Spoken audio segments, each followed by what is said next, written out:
Inggris mengidentifikasi varian baru virus corona yang dikatakan dapat menyebar lebih cepat dan negara paling dekat dengannya adalah Indonesia. Ini kabarnya negara Singapura yang sudah mengkonfirmasi bahwa terjadi mutasi virus corona jenis seperti yang ada di Inggris. Nah, untuk mencegah penularan varian baru ini, pemirsa, apa saja hal-hal yang harus dilakukan oleh masyarakat? Untuk pembahasnya saat ini sudah hadir bersama kami Ketua Pokja Infeksi PP Perhimpunan Dokter Paru Indonesia, Dr. Erlina Burhan.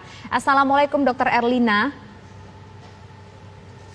Waalaikumsalam warahmatullahi wabarakatuh. Ya, Bu Erlina, kita ingin tahu sebetulnya bagaimana analisis Ibu soal munculnya varian baru virus corona yang ada di Inggris. Bahkan Singapura pun juga ada kasus baru dari virus yang merupakan mutasi yang seperti di Inggris.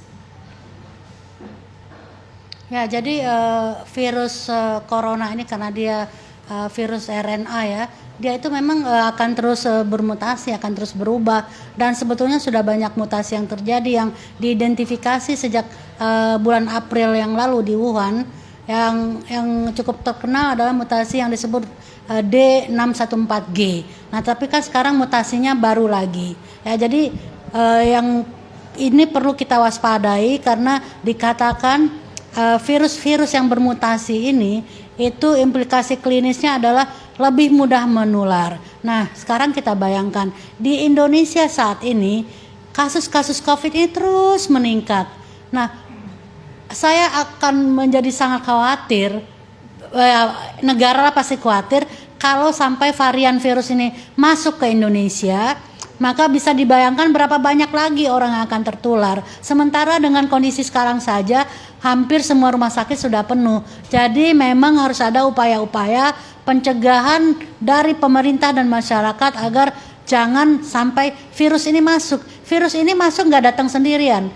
Dia itu datang dibawa oleh manusia. Jadi saya setuju kalau pemerintah Indonesia melakukan namanya restriksi atau pembatasan penerbangan dari Inggris ataupun ke Inggris agar supaya tidak terjadi pemindahan virus yang dibawa oleh orang-orang yang datang dari negara-negara yang terjangkit. Sekarang kan Inggris, tapi sebetulnya juga sudah banyak negara yang melaporkan, ada Belanda, ada Belgia, Afrika Selatan, Israel, dan yang kita tahu terakhir Singapura. Barangkali juga penerbangan dari Singapura harus kita pertimbangkan juga untuk dilakukan pembatasan ya, sampai kita bisa menemukan cara yang terbaik begitu, karena ini akan mahal sekali ongkosnya kalau sampai varian virus yang sudah bermutasi yang baru ini masuk ke Indonesia.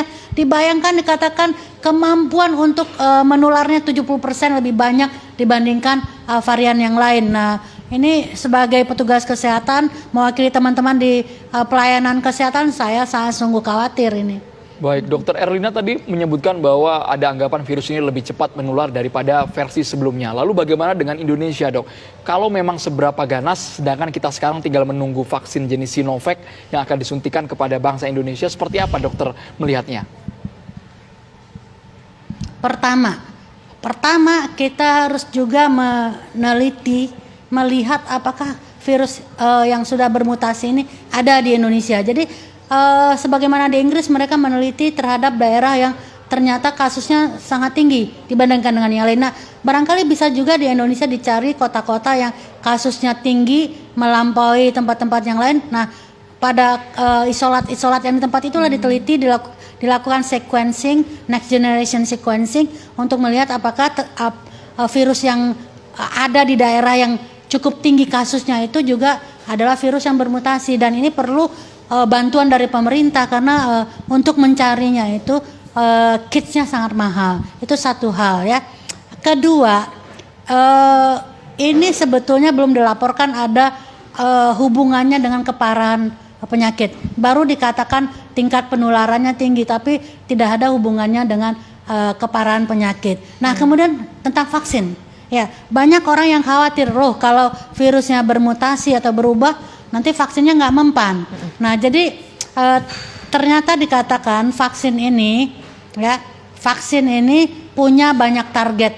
Salah satunya termasuk targetnya adalah tempat lokus terjadinya mutasi ini. Tetapi karena punya juga target untuk bagian yang lain, sehingga dikatakan vaksin ini hingga saat ini masih efektif. Tapi kita terus saja mengikuti karena ini sangat dinamis ya. Orang terus meneliti dan kita ikut terus perkembangan. Tapi saya berharap bahwa vaksin ini akan tetap efektif.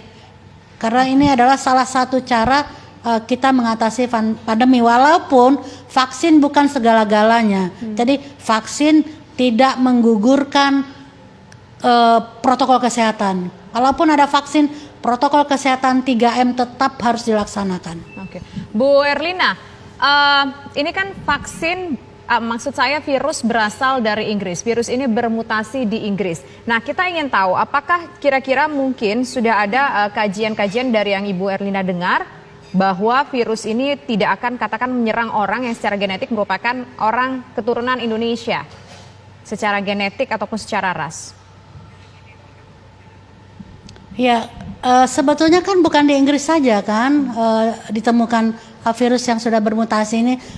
Israel melaporkan sudah ada, Afrika Selatan juga, Belanda juga, Jerman atau negara yang lain juga, sehingga sekarang banyak negara-negara melakukan pembatasan penerbangan dan kemudian terakhir Singapura. Jadi ini kita mesti lihat contohnya yang Singapura, apakah pasien yang membawa virus ini orang dari Inggris, memang orang kulit putih, orang Inggris, atau orang Singapura atau orang Melayu yang bepergian ke Inggris, kita nggak tahu. Jadi kalau ternyata dia orang Singapura asli ya, atau orang Melayu atau penduduk Singapura, nah kemungkinan virus ini tidak mengenal etnis.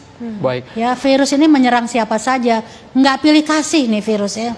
Baik, Dokter Erlina, ini ada kekhawatiran juga dari masyarakat akan adanya varian virus baru ini. Apakah benar varian virus baru yang dianggap lebih cepat bermutasi ini sulit dideteksi bahkan dengan PCR sekalipun, dengan swab antigen? Seperti apa, Dokter Erlina?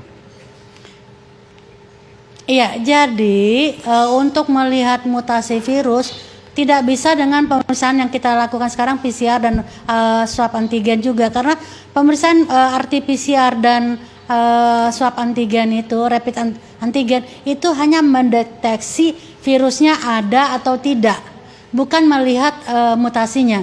Kalau melihat mutasinya ada teknologi baru lagi, yaitu yang disebut dengan whole genome sequencing dan juga next generation sequencing. Itu pemeriksaan yang lebih complicated dan juga dengan kits atau bahan-bahan yang lebih mahal dan juga dengan teknologi yang lebih canggih. Oke. Jadi bukan dilakukan sehari-hari. Oke. Ya. Ibu Erlina, terakhir, dengan adanya ancaman bahwa virus baru ini yang bisa saja dibawa orang dari mancanegara begitu ke Indonesia, apa yang harus kemudian menjadi perhatian masyarakat Indonesia, Bu Erlina? Ya, saya kira bahwa prinsip melaksanakan protokol kesehatan itu tetap harus dijalankan. Kenapa? Jadi walaupun virusnya bermutasi atau tidak bermutasi, dia tidak akan menularkan kita kalau kita melindungi diri kita dengan itu tadi, memakai masker, mencuci tangan, menjaga jarak.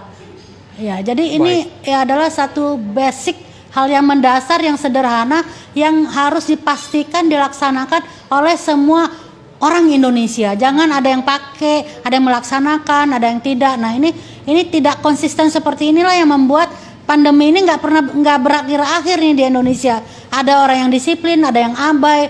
Nah, ini artinya apa? Artinya kita ini nggak cukup kompak, tidak konsisten ya. Jadi perlu nih edukasi yang masif sifatnya, atau menghimbau masyarakat Indonesia, ayo kita jalankan protokol kesehatan. Ini bukan untuk negara, bukan untuk siapa-siapa, tapi untuk kita semua. Terima kasih banyak Dokter Erlina Burhan sudah bergabung di Kabar Petang.